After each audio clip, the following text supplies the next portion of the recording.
The prescription came through the queue at 2:14 in the morning, and the only reason I noticed it at all was because the printer jammed. I work overnights at a 24-hour pharmacy on the north side of Phoenix. You learn the rhythm of a night shift fast. Between midnight and 4, it's quiet. You get the insomniacs, the ER discharges, the truck drivers who need their blood pressure refill before they roll out at dawn. The work runs itself. Scripts come in electronic. The system adjudicates them against insurance. You verify, you fill, you bag, you set them in the will call bin. Most nights I could do it half asleep, and most nights I basically was. So when the label printer choked and spat out a half-printed sheet, I pulled the jam, reprinted, and actually read the thing while I waited. Patient, Daniel R. Whitfield, DOB April 16th, 1971. Address on East Sweetwater. A regimen of 3 drugs. Lorazepam, haloperidol, and a third one I had to read twice because the combination didn't sit right. Insurance had adjudicated clean. Copay was $4. Prescriber listed. NPI listed. Everything in the right boxes. I pulled up Daniel R. Whitfield in our patient profile system to check his allergies and his fill history before I touched the medication. He wasn't in there. That happens, by the way. New patient, never filled with us before. The e-script creates a temporary profile. Nothing strange about it. So I did what you do. I went to verify the patient against the insurance record because the insurance had clearly paid, which means the insurance had a record of him. The insurance had no member by that name, no member by that ID. The claim had adjudicated and come back approved with a $4 copay, and when I clicked into the payer detail to see who exactly had paid us, the member field was blank. Not wrong, blank.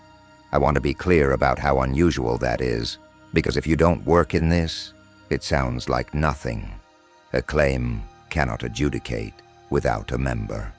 The whole system is built on matching a person to a plan to a benefit. The computer asks the insurance, does this person have coverage, and how much will you pay? And the insurance answers. You cannot get an answer to a question about a person who isn't there. It's like getting a bank statement for an account number that was never opened. The math doesn't have anything to stand on. I figured it was a glitch. 2 in the morning, tired. The printer had already jammed once. I closed the script without filling it. You don't fill controlled substances, and 2 of those 3 were controlled. For a patient, you can't verify. That's not just policy. That's the kind of thing that ends your license. I flagged it for the day staff with a note. Patient won't verify. Insurance member blank. Please review. And I moved on. At 3:40, the same prescription came through again. Same patient. Same Daniel R. Whitfield. Same birthday. Same 3 drugs. Same dose. Same prescriber. New script number. Fresh time stamp. It had come in 86 minutes after I deleted the first one. I didn't delete it that time. I left it sitting in the queue, and I stared at it for a while, and then I did the thing I would end up doing 100 more times over the next 2 months. I told myself there was a normal explanation, and I went looking for it. The normal explanation, when something comes through twice, is usually the prescriber's office. Doctors' offices send duplicates all the time. Their software hiccups.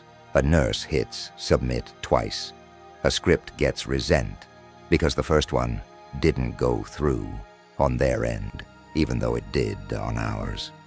So I looked at the prescriber. The prescriber was a Dr. Eleanor Maddox, internal medicine. NP, I checked out National Provider Identifier, 10 digits. It passed the validation. DEA number checked out too, and the DEA number is what lets a provider write for controlled substances. The format was right. The check digit was right. On paper, Dr. Eleanor Maddox was exactly who she was supposed to be. The clinic address attached to her was on North 7th Street. I knew that stretch a little. Its medical offices and strip malls and a couple of urgent cares. I made a note to call the clinic in the morning, except I work overnights, so in the morning meant the next time I was awake, which was the following evening before my shift. I called the number on the prescriber record. It rang 4 times and went to a generic voicemail. No clinic name, just a recording, the default robotic one, telling me the person at this number was unavailable. I looked the clinic up myself, searched the address, the doctor's name, the phone number, all of it. There was a Dr. Eleanor Maddox who had practiced internal medicine in Phoenix. The address matched, the specialty matched. She had died in 2009. There was an obituary.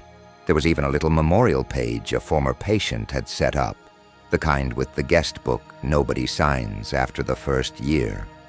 Eleanor Maddox, internal medicine, beloved by her patients, passed after an illness.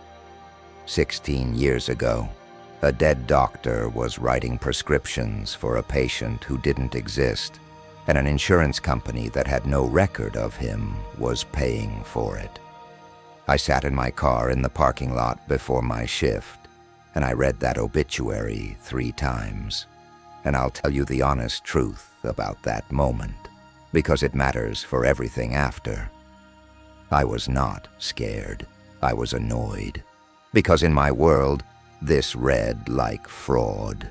This read like somebody had gotten hold of a dead physician's credentials and was running prescriptions through a system, and the only question was whether they were stealing controlled substances or laundering money, or both. That's a real thing that happens. Dead doctors' DEA numbers get sold.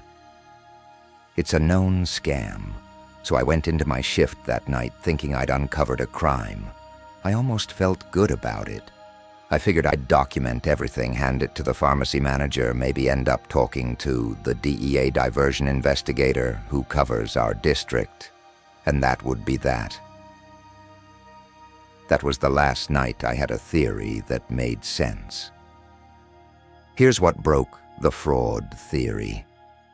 If somebody is running a scam through a dead doctor, the whole point is to get the drugs out the door. You generate a fake patient, you bill insurance or pay cash, and then somebody physically comes and picks up the medication, or it gets mailed, or it walks out some other way. The drugs are the payoff. Without the pickup, there's no scam. It's just data. Nobody ever came for Daniel Whitfield's prescription. I never filled it. He wouldn't verify. But over the next week, the script came in 9 more times. Always overnight. Always between 2 and 4 in the morning. Same 3 drugs. And not once did anyone call, asking why it wasn't ready. Not once did anyone show up at the counter. Not once did the prescriber's office follow up. A real scammer would have been blowing up our phone. Where's my script? Why isn't it filled? Transfer it to another store. That's how you know it's diversion, the pressure to get the product out. There was no pressure. The prescriptions just kept arriving, calm and patient, like rain. That bothered me more than the dead doctor did. Fraud has a motive you can name. This didn't. I started keeping a log. I'm not a naturally obsessive person, but I'd been doing this job long enough to trust the part of my brain that goes quiet and itchy when something is wrong, and that part of my brain would not shut up. So I wrote it all down. Every time the Whitfield script came through, I logged the timestamp, the script number, the dose. I started screenshotting the claim adjudication, the blank member field, all of it, and emailing it to my own personal account, because some animal part of me already suspected that the records inside our system were not stable. That suspicion turned out to be correct, and that's where this stops being a story about one weird prescription. About 10 days in, I decided to look at whether Daniel Whitfield was the only one. I had a hunch. If somebody or something was generating a phantom patient, maybe it had generated more than one. So I ran a report. I pulled every new patient profile created in our system in the overnight hours over the past 90 days, and I cross-checked each one against insurance verification. Most of them were fine. Real people, real coverage, the normal churn of a busy pharmacy. But there were 11 that weren't. 11 patient profiles, all created between 2 and 4 in the morning, all with insurance that adjudicated to a blank member, all prescribed by Dr. Eleanor Maddox, all on the exact same 3-drug regimen, same doses, down to the milligram. 11 people who didn't exist, all on identical medication, all written by a doctor who'd been dead for 16 years. I read the names: Daniel Whitfield, a Carol Vance, a Raymond Ortiz, a Susan Kemp. The names were unremarkable, the kind of names you'd never look at twice, which I think now was the point. The birthdays were spread across the 50s, 60s, and 70s. The addresses were all over the north and central parts of the city. I pulled up the addresses on a map, one by one, because by then I was looking for any pattern at all, anything that would give the thing a shape. The first address didn't exist. East Sweetwater, the one on Whitfield's script. The street was real, but the number wasn't.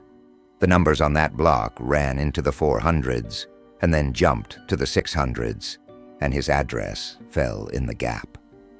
There was no house there. There was a retention basin and a chain-link fence. The second address was a real house. I want to be careful here. The second address, Carol Vance's, was a real occupied home in a normal neighborhood. So I did something I'm not proud of, and that I'd never do again. On my night off, I drove there. I didn't knock. I just sat down the block for a while like a creep, telling myself I was doing diligence. It was a regular house, lights on inside, a wreath on the door, even though it was nowhere near a holiday, a minivan in the driveway with a stick figure family decal on the back window. Mom, Dad, 2 kids, a dog, ordinary. I told myself I'd confirmed nothing, and I drove home. 2 days later, Carol Vance filled her prescription. I wasn't working that night. I found out the next time I logged in, because I'd set the system to flag me whenever one of the 11 phantom profiles had any activity. And there it was, Carol Vance, controlled substance regimen dispensed. Filled by the overnight tech who'd been on, a kid named Marcus who was 19 and reliable, and not capable of the kind of thing I was about to suspect him of. I pulled the fill record. Everything was clean. The script had finally verified the insurance member field, which had been blank for 10 days, was suddenly populated. Carol Vance, member ID, group number, the whole thing, like she'd existed all along. The medication had been dispensed at 3:11 in the morning. There was a signature on the pickup log, a scribble, the way everybody signs those little pads. The address she'd given at pickup matched the address I'd parked outside of, so somebody had walked into my pharmacy at 3 in the morning and picked up a prescription for a person who, 10 days earlier, the insurance industry had never heard of, and who now, suddenly, it had. I called Marcus, woke him up, felt bad about it, asked him if he remembered the pickup. He did, sort of. He said it was a woman, middle-aged, nothing unusual. He said she knew her date of birth and her address when he asked for verification. which is all we require. He said, and this is the part that I keep coming back to, he said she seemed tired. Not sick, tired, like she'd just woken up. He said she kept looking around the store like she wasn't sure how she'd gotten there. But he sees that all the time on nights. People wander in half asleep, so he didn't think anything of it. I asked him if anything about her stood out. He was quiet for a second, and then he said, she didn't have a car. I watched her leave, and she just walked out into the parking lot, and I lost her past the lights. There's nothing out there to walk to. But people do weird stuff at 3 a.m., man. People do weird stuff at 3 a.m. I'd been telling myself the same thing for 2 weeks. I almost filled it on autopilot the next time it came through. That's the part that scares me looking back. How close to ordinary the whole thing felt. My hand was already on the bottle before the regimen actually registered. Lorazepam, haloperidol, scopolamine. 3 drugs that have no business sharing a profile. And the system should have stopped me. It tried to, in its way. A DUR alert fired drug utilization review, the safety screen that's supposed to slam on the brakes for a combination like that. It flagged the interaction exactly the way it's built to. But the alert was already resolved. Somebody had cleared it. There was an override code entered against it, and the reason code attached to that override wasn't one I recognized. It wasn't in our reference list at all. And the Pharmacist initials logged as having cleared that safety alert were mine. I had never opened that script before that second. My initials were on the override. I made myself slow down and read the regimen like a clinician instead of a tired man at 3 in the morning. Lorazepam keeps you calm, haloperidol keeps you compliant, and scopolamine, at that dose, in that combination, has nothing to do with motion sickness. It's anticholinergic. It interferes with the part of the brain that lays down new memories.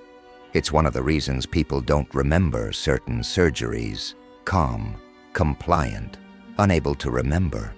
There's no illness that combination treats. That's not a prescription. That's a method. And then I noticed the refills, because something about the layout was off. The refill field showed the quantity remaining as identical to the quantity authorized. Full. I scrolled the fill history according to the system. It had been dispensed dozens of times, and the number remaining never dropped. Not once. It refilled forever. It was a prescription that had been built so it could never run out. I sat with that for a while. 11 people. The same method. A woman who walked out into a parking lot with nowhere to walk to, who looked like she'd just woken up and wasn't sure how she got there. And I thought, that woman has a minivan and 2 kids and a dog. I saw the decal, so who picked up the prescription? I brought it to my pharmacy manager. Her name's Diane. She's been doing this 30 years. She's seen everything, and she does not spook. I laid it all out. The 11 profiles, the blank insurance, the dead doctor, the impossible regimen, the override under my initials, the pickup.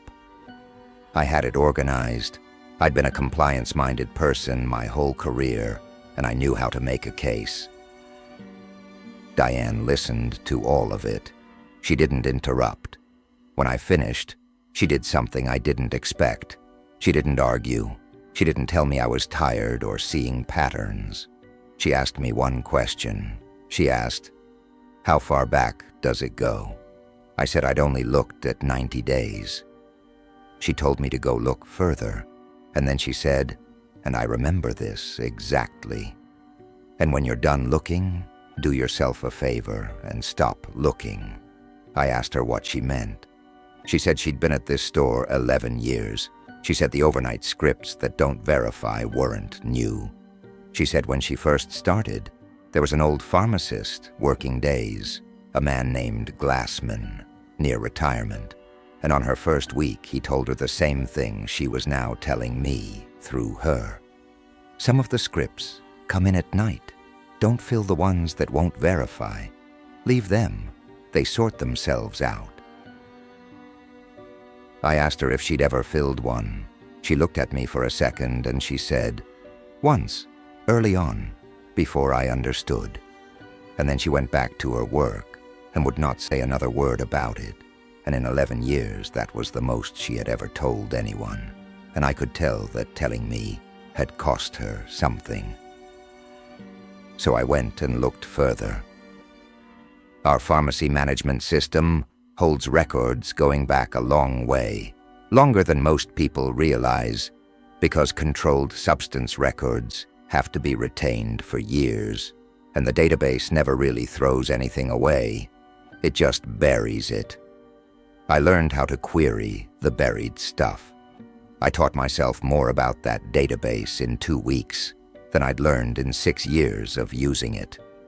The phantom prescriptions went back as far as the records went, decades. The same regimen, the same 3 drugs, adjusting only as formulations changed over the years. They'd used a different sedative in the 90s, switched to lorazepam later, but the shape was always identical. Calm them, control them, erase them. The prescriber changed over time. It hadn't always been Eleanor Maddox. Before her, there'd been a Dr. Harmon. Before him, going back into records so old they'd been migrated from a system that didn't exist anymore. Names I couldn't even fully read. And I checked, because by then I checked everything. Every single prescriber. At the time the phantom scripts were being written under their name, was dead. Each one had died, and then kept writing. But here's the thing that actually changed me, the part that I have not told anyone until now. The phantom patients weren't always phantom. I'd been assuming these were fake people, fabricated identities, names generated by some glitch or some scheme. But when I went back far enough and cross-referenced, some of the names were real. They were real people. They had filled real prescriptions for years, blood pressure meds, cholesterol, antibiotics, the normal medical life of a normal person. And then at some point, their profile would go quiet. And then, weeks or months later, they'd reappear in the overnight queue. Same name, same birthday, on the regimen, blank insurance. And they would never fill anything normal again. From that point on, the only thing that ever came through under their name was the calm control erase regimen, over and over, at 2 in the morning, written by a dead doctor. These weren't invented people. These were people who had been real, and then had been moved into whatever the overnight queue was, and after that, they only existed in the way that Daniel Whitfield existed, present in the system, absent from the world. A profile with no person behind it, getting medication that no one picked up, until one night somebody did. I found Carol Vance's old records, the real ones. She'd been a patient at our store going back 15 years. She filled birth control in her 20s, prenatal vitamins, twice 2 pregnancies, which lined up with the 2 kids on the minivan decal, a thyroid medication she took for years, a regular woman with a regular medical life. And then 14 months ago, her normal fills stopped, and 4 months after that, she showed up in the overnight queue on the regimen, blank insurance, written by a dead woman. And 10 days ago, she'd walked into my store at 3 in the morning, looking like she'd just woken up, and picked it up, and walked out into a parking lot with nowhere to go. I had parked outside her house. I had seen the lights on, the minivan, the wreath. So I drove back. This time I knocked, It was early evening, a normal hour, and I'd worked out a normal-sounding reason to be there. I'd say I was from the pharmacy, following up on a prescription, which was even true. A man answered the door, 40s, tired-looking but friendly. Kids' noise somewhere behind him in the house. The dog came to the door and shoved its nose at my hand. I said I was looking for Carol Vance, that I was from the pharmacy and just confirming some information for her file. He smiled, but it was a careful smile, the kind people put on over something that hurts. He said, "Carol's my wife." I said I'd like to speak with her if she was home. And he said, "Carol passed away last year. 14 months ago. I never took her off the pharmacy thing. I should have called. I'm sorry. I keep meaning to deal with all of that." I stood on that man's porch with his dog's nose against my hand, and I could not make my mouth work for a second. I finally asked, because I had to, what had happened. He said she'd been sick. He said it had been fast. He said at the end she wasn't really herself, that the medication had her foggy, that she didn't always know where she was. He said the hardest part was that toward the end she'd look at him and not be sure how she'd gotten home. She didn't always know where she was. She wasn't sure how she'd gotten home. The same words Marcus had used about the woman who picked up the prescription, the woman with no car, the tired woman who looked around the store like she wasn't sure how she'd gotten there. I thanked him. I apologized for his loss. I told him I'd take care of the pharmacy record so he wouldn't have to. He thanked me like I'd done him a kindness, and I walked back to my car, and I sat there, and I did not drive away for a long time. His wife had been dead for 14 months, and 11 nights ago, someone with her name and her birthday and her foggy just woke up confusion had collected a month's supply of drugs designed to keep a person calm and compliant and unable to remember. I stopped sleeping much after that, and somewhere in one of those bright, shut-curtain afternoons where you're too tired to think straight and too wired to stop, I decided I was going to end the thing myself. I knew how. I had the access. The next night I went in early and did pharmacy housekeeping, the boring administrative kind nobody questions. I inactivated the prescriber record for Eleanor Maddox, so nothing could ever be written under her name again. I deleted all 11 phantom patient profiles. I voided the open scripts sitting in the queue. I documented every change with a reason code, the way you're supposed to, so it would hold up if anybody ever asked. It took me almost 2 hours, and when I was done, the system was clean.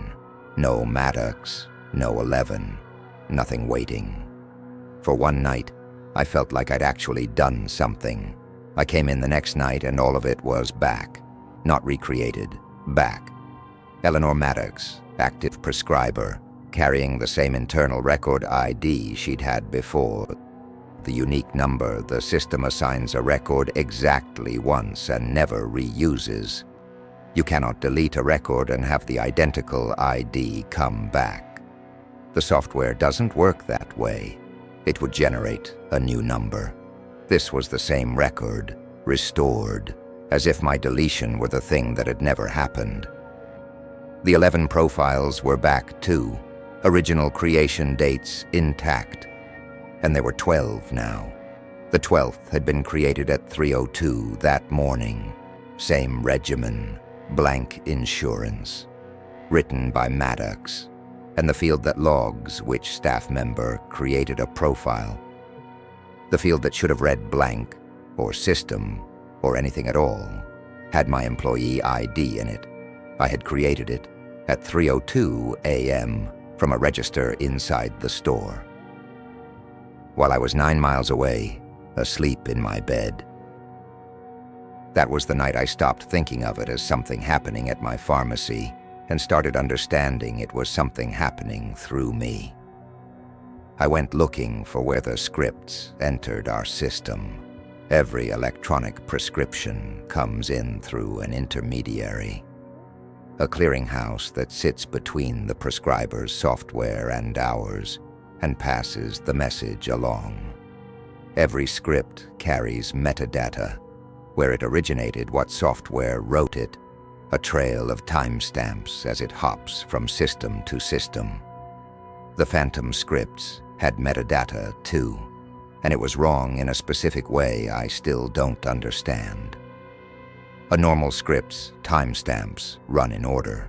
Written at the clinic at 9:05, transmitted at 9:06, received by us at 9:06. Forward, the way time works. The phantom scripts arrived before they were written. The received timestamp on our end was earlier than the origination timestamp at the source. By minutes, usually. Sometimes by an hour. The script hit our queue, and then later, it was written. We received the message, and afterward, the message was created. I called our software vendor's support line and framed it as a technical bug, because what else was I going to say? The tech put me on a long hold and came back and told me, in a careful voice, that those timestamps were a known artifact and that I should disregard any records flagged with that artifact. When I asked what caused the artifact, he said he wasn't able to discuss it, that the flag existed for internal handling. When I asked who had set up the flag, he ended the call. There is a flag in the software that runs thousands of pharmacies. A flag that means disregard this. It arrived before it was written. This is handled internally. Somebody somewhere found these records, understood that they could not be explained, and instead of stopping them, built a quiet little switch so that everyone downstream would look away and made sure it was on by default. That was the moment the thing got bigger than my store. My store was just one outlet of it. Two of my coworkers noticed I was off. Marcus asked me straight out if I was okay, said I looked like I wasn't sleeping. I told him I was fine. The other one, an older tech named Rosa, who works some of my nights, was less direct but more unsettling. One night around 3, in the dead quiet, she came and stood near me while I was working, and she said, not really to me, "You're looking at the night scripts." I didn't answer right away. She said, "My first month here, I filled one. The system told me to. The script verified, the insurance paid, everything was green, so I filled it. You can't not fill a verified script, that's the job." She was quiet for a second. A man came and picked it up. And I knew him. He'd been a regular sweet old guy, used to bring his little dog in a bag. And he'd died. I'd sent flowers. And there he was at my counter at 3 in the morning, picking up his medication. And he looked at me like he almost knew me. And he asked me how to get home. She looked at me then. I told him. I gave him directions home. And he thanked me. And he walked out. And I never saw him again. And I have thought about that every single night for 9 years. Did I help him? Or did I just send him back to wherever they keep him between pickups? She told me to leave the night scripts alone. She told me the ones who get too curious don't get hurt. She said it like that was supposed to be comforting. They don't get hurt. I asked her what happens to them then. She said, they start coming in at night. I should have stopped. Diane told me to. Rosa told me to. The vendor built a flag so people like me would. Everyone and everything that had ever touched this came out the same place. Don't look at it, and it won't look back. I didn't stop, and the honest reason is the only part of this I'm ashamed of. It wasn't courage, and it wasn't to save anybody. I just had to know. The same itch that made me read the label off the jammed printer the first night. I had to know where the people went. So I did the thing you're not supposed to do. I waited for the next phantom script to come in live while I was sitting right there, and when it did, a new name, Albert Reyes, born 1958, on the Regimen, blank insurance, dead doctor. I didn't delete it, and I didn't flag it. I filled it. I told myself it was an experiment. I'd see who came, and this time I'd be ready. I'd ask real questions before they could walk out into the dark. I filled the script for Albert Reyes, put it in the will call bin, and waited. Nobody came for it. Not that night, not the next. On the third night, at 3:20 in the morning, the system pinged that the Albert Reyes prescription had been picked up. I was standing at the counter. I hadn't left it. Nobody had walked up to it. I'd been watching the door for 3 nights, and I was watching it right then. I pulled the will call bin. The bag under R was gone. The receipt was gone. The pickup was logged, signed, complete. 3:20 a.m. I went to the back and pulled the camera footage for that minute because I needed one fact that behaved like a fact. The footage didn't skip. No gap, no jump. The timestamp ran clean, and I watched myself the whole time. I watched myself turn to the bin, reach in, set the bag on the counter, pick up the signature pad, sign it, hand it across to the empty air in front of the register. My mouth is moving. I'm saying something to no one. Then I set the pad down and turn back around, and my face on that screen is calm, completely calm. The face of a man doing something ordinary that he's done 1,000 times. I don't remember any of it. The last thing I actually have is looking at the clock at 3:19, with the bag still in the bin. One lost minute, I told myself. And then because that's what I do now, I checked. I pulled my own pickup activity. Every controlled substance pickup ever logged under my login. I expected the Albert Reyes one and nothing else. There were 31 phantom pickups signed under my login, all overnight, all in the last 7 weeks. The 11 names, the dead doctor's regimen, bag after bag handed across the counter, and I cannot remember a single one of them. I'd been telling everyone, telling myself, that I never filled the night scripts. The record said I'd been filling them and handing them out 3 and 4 nights a week, since before the printer ever jammed. Since before I noticed anything at all. I went and got my notebook, my own log, the one I'd kept by hand, the screenshots, the time stamps, weeks of careful work, all in my writing. I read it front to back, looking for those 31 nights. They weren't in it, but there were entries in there I didn't write. Same pen, same hand. My hand, I know my own writing the way you know your own voice on a recording. You hate it, and you recognize it instantly. Pages of notes I had no memory of making, about pickups, about names, about a man who carried a little dog in a bag, patient, detailed, dated on nights I was home asleep. One of the entries was dated 4 days from then. And here's the part that I sat with for a long time before I understood it, and that I still can't shake. Some of what I've told you, some of what I know happened during all this, I don't actually remember. I only know it because it's written in that notebook, in my handwriting, and I can no longer tell you which pages are the ones I wrote. I went to the one external copy I had, the emails.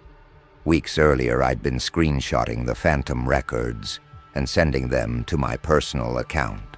The one thing the pharmacy couldn't touch, my evidence, off-site and safe. I opened the oldest one, The Whitfield adjudication. The blank member field, the impossible thing that started all of this. It wasn't blank anymore. The member field in my own saved screenshot, an image file sitting in my personal email for 2 months, was filled in now. Member ID, group number. Like he'd always had coverage. A picture of a thing does not change after you take it. A JPEG is not a live record. But the blankness I had photographed as proof had quietly closed itself in a file I'd saved specifically because I didn't trust the live system. And the patient name on that earliest screenshot wasn't Daniel R. Whitfield anymore either. It was one of the other 10, as if, somewhere along the way, the names had been shuffled, and my own evidence had been brought into agreement with whatever the truth was now supposed to be. It had reached outside the building. It was in my email. It was in my notebook. It was in my hands, on the footage. There was no off-site. There was no copy it couldn't get to, because the copies went wherever I went. I went to Diane in the morning and told her I was done. She nodded like she'd been waiting weeks for it. The only thing she said was, "Good. Quit while you still know you're quitting." I had 1 shift left. I spent it doing the last thing I'd let myself do. I'd been searching by the Regimen, by the dead prescribers, by the blank insurance. This time I searched our own people, every pharmacist and tech who'd worked overnights at that store, as far back as the system went, and ran their names against the patient profiles. Most of them were in there. Not as employees, as patients, on the Regimen. Glassman, the old-day pharmacist who first told Diane to leave the night scripts alone, retired in 2014. There was a profile, on the Regimen, written by a dead doctor. Starting in 2016, his first name was Daniel. I had read Daniel off that first jammed label 2 months ago, and never once heard it as a name I should know. I checked Rosa. 9 years of leaving it alone. She wasn't there. She'd told me the truth. The ones who stop looking stay out. I checked myself. I wasn't there. Not my name, not my birthday. I ran it 4 times with my hands shaking, and the records did not have me in them. For about 10 seconds, standing in that back office, I let myself feel something close to safe. Then I went to clock out, and I passed the will call bin the way I had 10,000 times. And I saw my own name on a bag. Last name, first initial. My date of birth on the label, filled 6 days ago. The Regimen, calm, control, erase. Insurance member, blank. Prescriber, Eleanor Maddox, dead since 2009. The bag was stapled and waiting in the bin under my initial like it had every right to be there. Like it had sat there for days while I walked past it, and the date written, field on the script, was empty. Not a past date, not a future date. Empty. The way all the others sit empty right before they fill themselves in. I had just searched the records 4 times. I was not a patient. There was no profile for me anywhere in that system, and there was a bag with my name on it, already filled. Already waiting to be picked up. I didn't touch it. I want that on the record. I left it in the bin, but before I walked out, I needed one true thing to carry through the door. Not a screenshot, those had betrayed me. Something physical, and I'm a documenter. I'd kept everything. Folded in the back of my notebook was the very first label, the half-printed one. The one the jammed printer spat out the night this started. Paper. Ink. A thing that existed in the world and could not quietly rewrite itself behind my back.